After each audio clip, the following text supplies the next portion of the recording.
तो गाइज आपका स्वागत है मेरी नई एक वीडियो में। तो ये है हमारा क्लास 10 का साइंस का चैप्टर जो वन ऑफ शॉर्ट वीडियो होने वाली है। इसका चैप्टर का नाम है कार्बन और उसके यौगिक। एनसीईआरटी विज्ञान की किताब में है। कार्बन के बारे में महत्वपूर्ण पॉइंट है, कुछ महत्वपूर्ण पॉइंट। कार्बन एक अधातु है।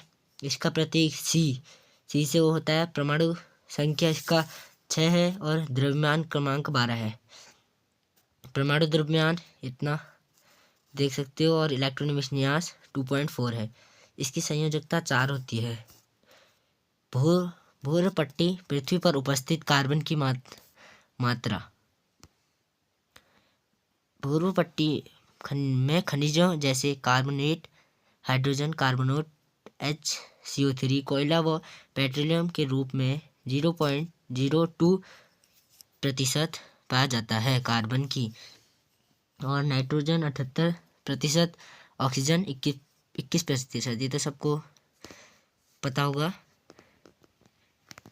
अब बात करते हैं हम वायुमंडल में उपस्थित कार्बन ऑक्साइड 0.03 उपस्थित है। और भोजन, कपड़े, दवा, पुस्तक सभी सजीव वस्तुओं में कार्बन के यौगिक से बने होते हैं। कार्बन हर वस्तुओं में मौजूद है। अब है रासायनिक आबंधों के प्रकार। आयनिक आबंध और सहसंयोजी आबंध होता है। परमाणु की नाभिक में क्या पाया जाता है, ये याद करने क्वेश्चन है। परमाणु की नाभिक में क्या पाया जाता है? प्रोटॉन और न्यूट्रॉन। आयनिक आबंध किसे कहते हैं? इलेक्ट्रॉन का आदान प्रदान से बनने वाले आबंध को हम आयनिक आबंध कहते हैं। जैसे कि सोडियम का यहाँ पर आप देख सकते हैं 11 है और क्लोरीन का 17 है। और इसको आप देख सकते हैं 1 और इसका 17, 11 और 17। इसका इलेक्ट्रॉनिक 11 और 17 और इसका इलेक्ट्रॉनिक विन्यास 281, इसका 287। तो आप ये देख सकते हो, या तो एक या सोडियम एक त्यागेगा, इधर से एक देगा। मतलब जो देगा वो दाता प्रवृत्ति का होगा, और जो लेगा वो उसके में माइनस चार्ज होगा। जैसे कि सोडियम किसी को दे रहा है तो उसके में यहाँ पर आप देख सकते हो मैंने प्लस चार्ज कर रखा है। जैसे कि यहाँ पर या तो उसका यहाँ अष्टपूरा हो या दो पूरा हो। ठीक हो गया। तो देख सकते हो, इतना आपको पता चल चुका होगा। अब बात करते हैं कार्बन आयनिक आबंध नहीं बना सकते। कार्बन आयनिक आबंध नहीं बना सकते। तो कार्बन का परमाणु क्रमांक 6 होता है। ये तो सबको पता है। मैंने पहले ही थोड़े कार्बन के बारे में कुछ महत्वपूर्ण पॉइंट्स बता चुके हैं, जिसमें इसके सबसे बाहरतम कोश में 4 इलेक्ट्रॉन होते हैं। और आयनिक आबंध बनाने के लिए या तो ये 4 छोड़ना पड़ेगा या इसे 4 लेना पड़ेगा। तो इसको या तो 4 छोड़ना पड़ेगा, मतलब ये यहाँ पर आप इसके माध्यम से समझ सकते हैं। या तो इसे 4 छोड़ना पड़ेगा या इसे 4 किसी को देना पड़ेगा, जो संभव नहीं है। इसी कारण कार्बन आबंध नहीं बनाता, सहसंयोजी बनता है। इलेक्ट्रॉनिक विन्यास एवं संयोजकता। कक्ष में इलेक्ट्रॉनों की संख्या 1 से 20 तक के कुछ तत्व हैं, मैं लिख लिए हैं, आप देख सकते हो। इसका इलेक्ट्रॉन विन्यास, इसकी संयोजकता मैंने पूरा नीचे तक लिख लिया हूँ। आप चाहें तो इसकी फ़ोटो खींच सकते हैं। Helium, hydrogen, helium, lithium, beryllium, boron, carbon, nitrogen, oxygen, fluorine, neon, sodium, magnesium, aluminium, silver, silicon, P phosphorus, S sulphur, chlorine. बाकी आप देख सकते हो ये पोटेशियम, कैल्शियम। आगे को अब हम बात करते हैं। अब आता है हमारा, देख सकते हो, इथेन इलेक्ट्रॉनिक बिंदु संरचना ज्ञात कीजिए। तो आता है इलेक्ट्रॉनिक बिंदु संरचना। बिंदु संरचना कैसे करें? बिंदु संरचना आप देख सकते हो, जैसे मैंने कर लिया है। जैसे कि मैंने करा एथेन का सूत्र होता है C2H6। जैसे कि यहाँ पर मैंने लिए 1 2, यहाँ पे है C2, इसका ये फॉर्मूला याद कर लें। C2H6 इथेन, मीथेन का C4C3 आ जाएगा। और जैसे C2H6 है 1 2 3 1 2 3 6 हो गए। तो अब इसे या तो इसको पूरा अपने, जैसे कि इसका कार्बन का होती है संयोजकता 2 और 4 और हाइड्रोजन की होती है 1। अब तो हम देखते हैं, पहले हम कर लेते हैं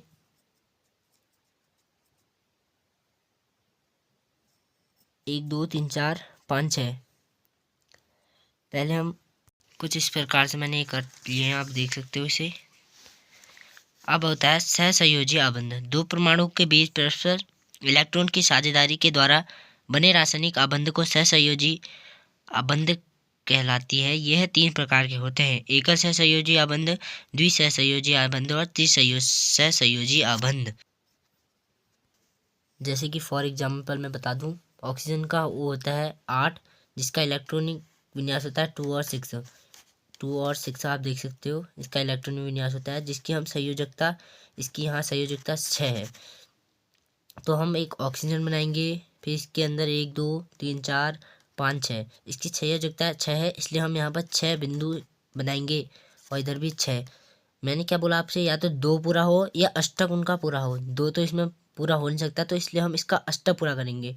इसका अष्टक पूरा होने के लिए हमें यहाँ से 1 2 3 4 5 6, तो 1 2 हमें यहाँ से लेना पड़ेगा। इसको हम ऐसे अंडर करेंगे तो यहाँ से पूरा अंडर हो जाएगा। तो ये इसके कितने बन गए, 2 2 4 2 6, 2 2 4 2 6 2 8। अब इधर देख सकते हैं 2 2 4 2 6 है और 2 इधर के लेंगे तो ये पूरा अष्टक पूरा हो जाता है, इसलिए एग्जाम्पल मैंने बता दिया है। और एक सहसंयोजी आबंध में क्या होता है, और द्विसहसंयोजी आबंध ये हुआ, और त्रिसहसंयोजी आबंध आप देख सकते हो। सहसंयोजी यौगिक की क्वालिटी क्या होती है, यह सामान्यतः द्रव या गैसीय अवस्था में गलनांक व क्वथनांक कम होता है इनका। और तीसरा पॉइंट है पानी में अघुलनशील। विद्युत के कुचालक होते हैं और इनके अपरूप, एक ही तत्व के भिन्न भिन्न रूप जिनके रासायनिक गुण समान लेकिन भौतिक गुण में अलग अलग होते हैं, अपरूप कहलाते हैं। कार्बन के 3 अपरूप हैं, 3 अवरूप हैं, इसको याद कर लें। सबसे मेन इम्पोर्टेंट पेपर में आता ही आता है हीरा। जैसे कि 3, तो आपसे पूछा जाएगा कि कार्बन के 3 अवरूपों के नाम, हीरा, ग्रेफाइट और फुलरीन। तो हीरे की हम थोड़ी क्वालिटी की बात करें तो हीरा प्रकृति में कठोर पदार्थ है जिसकी संरचना त्रियामी है। यह 3 उनसे बनके मिलता था, इसके नाम त्रियामी रख दिया।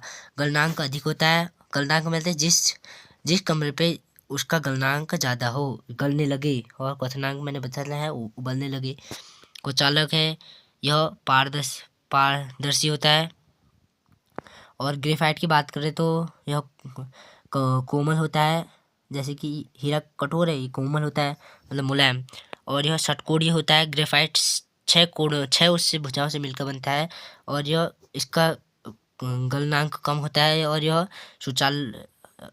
सुचालक होता है, और यह अपारदर्शी होता है। हीरा पारदर्शी होता है। फुलरीन को हम C60 फुलरीन के नाम से भी जाना जाता है। यह कार्बन का अवरूप है, यह फुटबॉल जैसा गोल होता है। आपके उसमें तो क्या कहते हैं, घरों में होता है फुलरीन, देखा होगा आपने, जिससे फुलरीन, जिससे खुशबू आती है। सैटी परमाणु से जुड़े होते हैं, इसलिए इसका नाम C60 फुलरीन रखा गया। यह इसकी खोज बकमिंस्टर फुलरिंग नामक अमेरिका वैज्ञानिक ने की थी। फुलरिन की खोज किसने की थी, बकमिंस्टर फुल नामक अमेरिका ने की थी, इसलिए इसका नाम फुलरिन रखा गया। फुलरिन न तो अत्यधिक कठोर और अत्यधिक मुलायम नहीं होता है। फुलरिन के 20 षटभुज होते हैं। फुलरिन का उपयोग अर्धचालक के लिए किया गया। इसमें मुक्त इलेक्ट्रॉन की संख्या चालकों से कम एवं अचालकों से अधिक होती है, जैसे सिलिकॉन, जर्मेनियम अतिचालक। इसमें निम्न ताप पर बिना प्रतिरोध की धारा बहती है। अभी आपको ये, क्योंकि मैंने प्रतिरोध वाला चैप्टर भी, विद्युत वाला चैप्टर भी पढ़ाऊंगा, तो उसमें आपको आ जाएगा प्रतिरोध किसे कहते हैं, तब भी प्रतिरोध में बता दूंगा, मतलब विद्युत वाले चैप्टर में। स्नेहक क्या होता है, घर्षण कम करने के वाले पदार्थ को घर्षण स्नेहक कहते हैं। उत्प्रेरक, इन सभी के रूप में किया जा सकेगा। समावयवता, ऐसे यौगिक जिनका अणुसूत्र समान हो लेकिन संरचना अलग अलग हो, ऐसे यौगिक को समावयवता कहते हैं।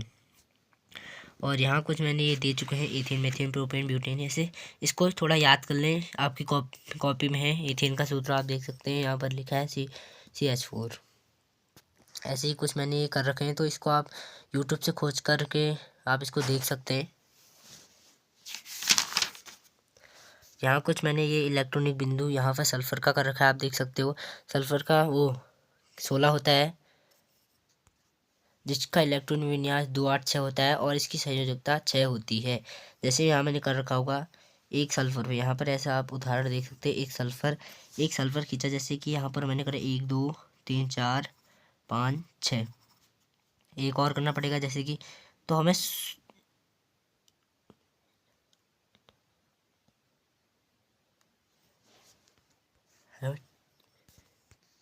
देख सकते हो। फिर यहाँ पर मैंने करा 1 2 3 4 5 6। अब इसे अपना अष्टक पूरा करना है।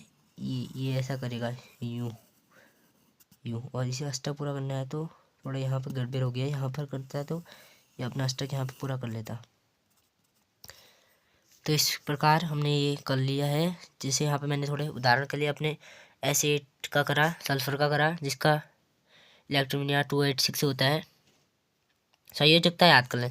सबसे मैंने पीछे दिखाया था संयोजकता, सबकी संयोजकता याद कर लें। सल्फर की 6 है, 6। और यहाँ पर मैंने क्लोरीन का कर रखा है 287, जिसकी संयोजकता आप इसमें मुझे कमेंट में बताओ। तो इस टाइम पे मेरा चैनल बहुत डाउन चल रहा है, प्लीज़ मुझे सपोर्ट करो। यहाँ पे कुछ मैंने ऐसा कर रखा है, ethane, methane, ethane, propane, butane, pentane, hexane. यहाँ पे तो मैंने कर रखा है, अब देख सकते हो, मेथेन, पेंटेन, हेक्स, ऑक्टेनॉल, डॉक्टिक। इसको आप देख सकते हो ऐसे।